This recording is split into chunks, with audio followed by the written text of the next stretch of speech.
स्वागत है 30 घोटाले 30 दिन में। हर दिन हम एक ऐसे घोटाले का पर्दाफाश करेंगे जिसने भारत की राजनीति और जनता का भरोसा हिला दिया। डे 1 की शुरुआत करते हैं उस घोटाले से जिसे भारत का सबसे बड़ा घोटाला कहा गया, 2G स्पेक्ट्रम घोटाला। कहा गया नुकसान 1,76,000 करोड़ रुपए, लेकिन सच में हुआ क्या था? चलिए जानते हैं क्या था घोटाला।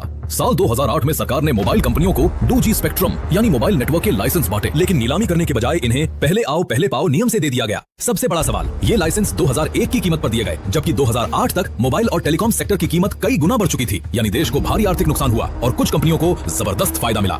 CAG रिपोर्ट और हंगामा। भारत के नियंत्रक और महालेखा परीक्षक CAG ने अपनी रिपोर्ट में कहा कि सरकार को 1.76 लाख करोड़ रुपए का घाटा हुआ। इस रिपोर्ट के बाद पूरे देश में हंगामा मच गया। उस समय के दूरसंचार मंत्री A राजा पर आरोप लगे कि उन्होंने नियमों में गड़बड़ी की। संसद ठप हो गई, विपक्ष सड़कों पर उतर आया और 2G घोटाला भारत में भ्रष्टाचार का प्रतीक बन गया। जांच और अदालत का फैसला। 2010 में CBI ने जांच शुरू की। 2012 में सुप्रीम कोर्ट ने 122 लाइसेंस रद्द कर दिए, जिसे ऐतिहासिक फैसला कहा गया। A राजा, कनिमोझी और कई बिजनेस एग्जीक्यूटिव जेल भी गए, लेकिन 2017 में स्पेशल CBI कोर्ट ने सभी आरोपियों को बरी कर दिया। जज ने कहा प्रोसिक्यूशन एक भी आरोप साबित नहीं कर पाया। कुछ लोगों के लिए इसका मतलब था कि कोई घोटाला था ही नहीं, तो कुछ के लिए ये सिस्टम की नाकामी थी जिसने दोषियों को बचा लिया। 2G घोटाले ने भारत की राजनीति को हमेशा के लिए बदल दिया। ये था 30 घोटाले 30 दिन का पहला दिन, 2G स्पेक्ट्रम घोटाला। आपको क्या लगता है, ये घोटाला था या पॉलिसी की गलती? नीचे कमेंट में लिखिए। कल डे 2 में हम लाएंगे व्यापम घोटाले की कहानी, जहां परीक्षा